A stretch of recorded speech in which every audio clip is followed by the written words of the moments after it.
a porté son fruit. Bon, il y a un problème de financement. D'abord, pour que l'artiste puisse organiser ses propres événements, ses propres manifestations, là, ça pose un problème parfois. Parce que d'abord, au niveau des banques, il n'y a pas encore de financement pour ce secteur. En ce qui concerne ce que j'expose ici, qui relate la culture et le sport sénégalais, le sport national, notre sport national, qui est la lutte traditionnelle sénégalaise. Et cette exposition dont la collection s'appelle La clameur des arènes sénégalaises est souvent achetée par des Sénégalais qui connaissent bien la lutte, mais aussi par des étrangers qui ont découvert la lutte traditionnelle et qui ont été fascinés par la lutte traditionnelle, et pour en garder le souvenir, ils préfèrent en acheter une sculpture ou un tableau et partir avec. Les acteurs de l'hôtellerie et du tourisme ont plaidé le développement du tourisme local conformément à la vision du ministre de la Culture et du Tourisme, M. Youssou Ndour, qui a invité récemment les Sénégalais à passer leurs vacances à l'intérieur du pays. Notre reportage à travers les hôtels Coco Bay, Bougainvilliers, le Lamentin Beach et le Royal Sali servira de prétexte pour découvrir le phénomène de l'érosion côtière et les liens qui peuvent exister entre les hôtels, les artistes et les artisans d'art dans la station balnéaire de Sali. Le ministre de la Culture et du Tourisme a récemment invité les Sénégalais à passer leurs vacances à l'intérieur du pays. C'est dans ce cadre que nous sommes allés à la découverte de la station balnéaire de Sali à travers les hôtels Coco Bay, Bougainvilliers, Lamentin Beach et Royal Sali. Nous avons une structure qui peut accueillir 150 à 160 personnes. Nous avons l'environnement balnéaire aussi, avec tous les problèmes d'érosion, d'avancée de la mer qu'on connaît.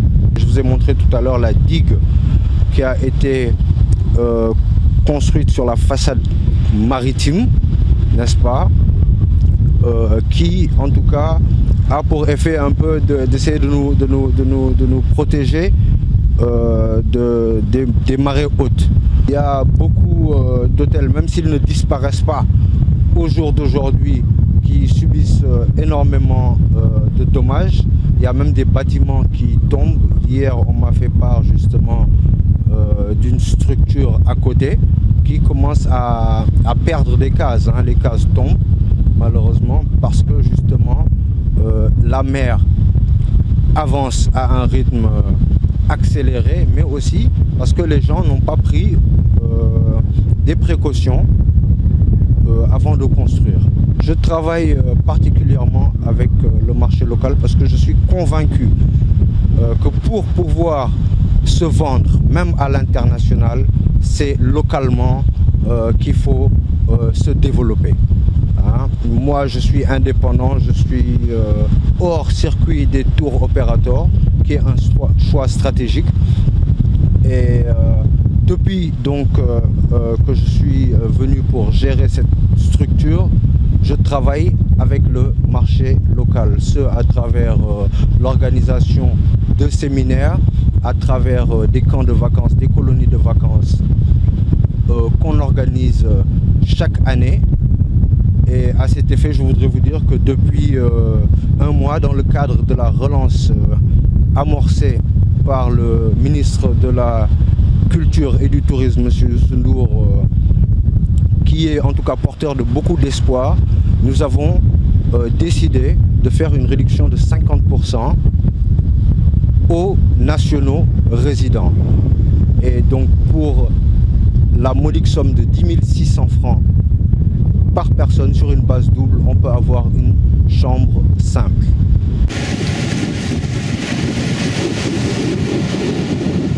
Les Bougainvilliers, c'est 114 chambres. Nous avons 3 types de chambres. Nous avons des chambres pour 4 personnes, nous avons des chambres pour 3 personnes et des chambres individuelles de 1 personne. Nous nous étendons sur un parc forestier de 3 hectares environ. Et nous avons plusieurs activités, naturellement hébergement, la restauration, le bar, l'animation et bien des activités de loisirs. comme la planche à voile, les pétanques, les jeux de société et de l'animation nocturne avec un orchestre le soir. Le marché local existe, bon, il est surtout caractérisé par un fort potentiel en séminaire. On fait toujours les efforts de communication et nous faisons toujours un effort de prix extrêmement important pour les nationaux. Mais je crois savoir que d'abord c'est circonscrit en 2 ou 3 mois de l'été. Mais en tout cas pour ma part, je fais un appel aux Sénégalais qui peuvent passer des vacances formidables au Sénégal et que c'est à portée de leur bourse. Nous encourageons au contraire la Graptica dans leur initiative et dans leur persévérance parce qu'ils sont très persévérants dans ce domaine. Ils ont obtenu des résultats, mais vous savez, les professionnels se diront toujours, mais écoutez, c'est pas encore suffisant. Tout simplement parce que j'ai le principe pour moi de dire on aurait toujours pu mieux faire. C'est pas ce qui a été fait n'est pas bon. On se dit toujours, on peut toujours mieux faire. On a démontré au niveau des GRAP d'ailleurs et au niveau du syndicat patronal que le tourisme est l'un des plus grands employeurs du Sénégal et le tourisme pourrait augmenter leur capacité de réduction de la pauvreté. Mais pour cela, il faut avoir une certaine constance dans l'effort de communication. Nous connaissons énormément de contraintes au niveau local et au niveau international. Au niveau local, Saly, disons, nous connaissons une érosion côtière qui est extrêmement dommageable pour nos entreprises. Si on fait l'analyse de la croissance et de la décroissance de la destination Sénégal, on se rend compte que c'est des périodes extrêmement rapprochées. Cela est dû simplement du fait que l'image de la destination du Sénégal n'est pas suffisamment forte au niveau des marchés émetteurs. Et ensuite, nous n'avons pas suffisamment diversifié nos marchés pour attirer des sources de clients diversifiées. On n'en a pas suffisamment. On a quasiment que le marché français qui est suffisamment porteur et avec le développement de réceptifs traditionnels comme hôtel et de l'appareil hôtelier et de chez l'habitant, eh bien le marché se répartit sur le plus grand nombre. Le résultat des courses, c'est que chacun en a très peu et c'est pas suffisant. Je pense qu'il faut assainir le secteur, il faut rebooster la destination Sénégal, diversifier nos sources de clients et ne pas tout simplement se concentrer sur le marché français qui est un marché traditionnel qu'on ne peut pas abandonner mais qui n'est pas suffisant pour espérer rentabiliser nos entreprises. Il faut aller voir des marchés émergents comme les marchés de l'Est ou les marchés scandinaves, l'Allemagne, l'Italie qui a connu un retrait important sur la destination Sénégal ainsi que l'Espagne. Comment remettre ces marchés-là sur le circuit Sénégal? Ça, c'est le travail qu'il faudra que les professionnels et l'institutionnel se mettent ensemble pour réfléchir, pour savoir comment faire pour rebooster la destination Sénégal.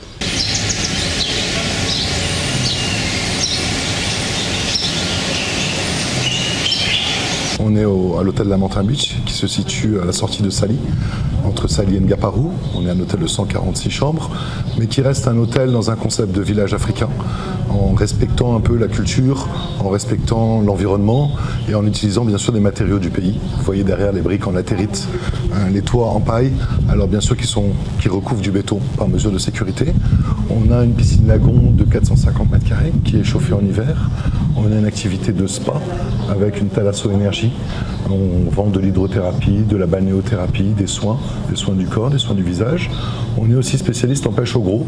Donc en ce moment, c'est la saison justement de la pêche au gros avec la pêche à l'espadon, la pêche au marlin, la pêche à la carpe rouge, au diabar. Et on essaie de vendre du rêve, de vendre du service, de vendre de la gastronomie. On essaie de donner à nos clients ce qu'ils ne trouvent pas chez eux. On a effectivement une démarche qualité, on est en plein dedans. Avec un questionnaire que nous suivons avec 850 points de qualité et tous les mois on refait le point sur chaque service selon les objectifs qui ont été fixés. La grande particularité du Lamentin Beach Hotel, c'est que nous avons plus de 35% de clients locaux, des clients qui sont justement du Sénégal et qui sont d'Afrique. Des clients qui sont aussi bien en affaires, qui viennent pour des séminaires, pour des réunions, que des clients qui viennent en week-end et en famille.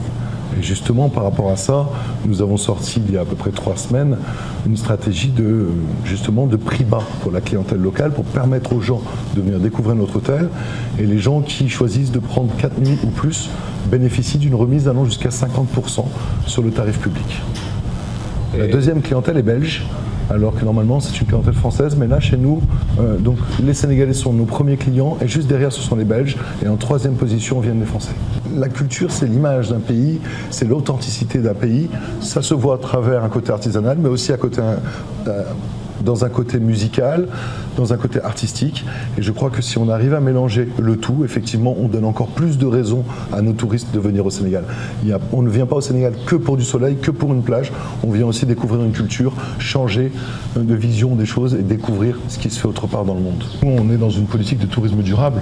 Donc, pour vous donner un exemple, les gens du marché artisanal de Saly ont un flyer qui est remis à nos clients où on encourage les clients à aller les voir. Mais c'est à une condition, c'est qu'ils aient un excellent comportement envers ces clients.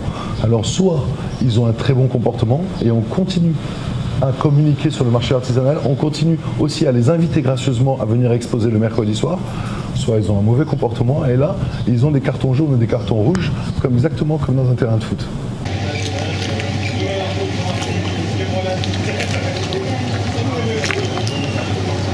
Nous travaillons avec des tours opérateurs européens, mais aussi sénégalais. Sénégal Tour pour les tours opérateurs sénégalais. Et nous avons Look Voyage en France, Alpitour en Italie. Et nous sommes encore ouverts sur d'autres pays, mais malheureusement, il n'y a pas encore de vol charter sur beaucoup de pays européens. La particularité d'un club, c'est d'avoir une équipe d'animation qui, tout au long de la journée, propose de nombreuses activités sportives, culturelles et des spectacles de danse. Nous avons aussi des animations, bon là je vous parle des animations standards dans les clubs, dans le monde entier. Mais on a aussi une particularité, c'est qu'on a beaucoup d'animations adaptées à la clientèle nationale.